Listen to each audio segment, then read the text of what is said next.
To understand this command, I'll just make some block here. We'll type REC enter and I'll make a rectangle here and making one circle inside that.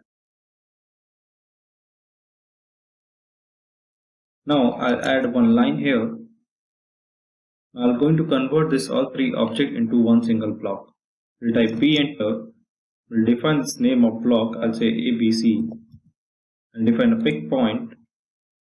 Select the object and choose the option convert to block and do OK.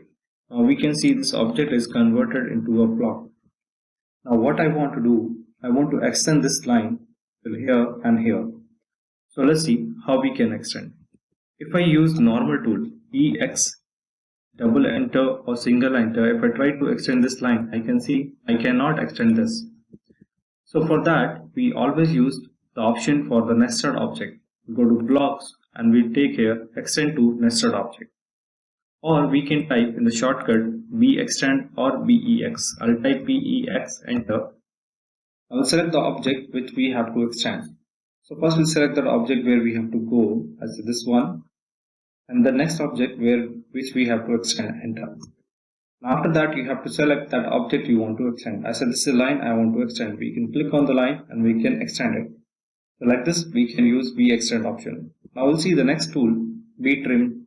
So first we'll understand the definition of BTrim tool or trim to nested object. Here in this drawing I have two objects are there. One is block object and one is non-block objects. So I want to trim the objects with the help of block reference and the non-block reference objects. So I'm drawing one line here, object, and this object I want to trim with the help of block reference.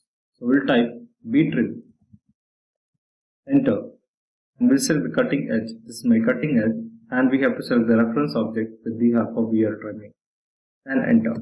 And we can select the edges that we want to trim it. Now you can trim this edge wherever you like, trim from this side and enter. Or like if I want to trim this object, how I can trim, like I want to remove this lower line completely from here and I want to keep the upper portion only. In that case, we can use again BTrim. I can take this tool from here, BTrim or trim to nested object.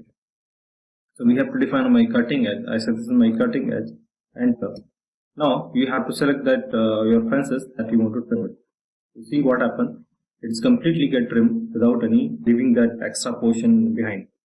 So like this we can also use the BTrim tool.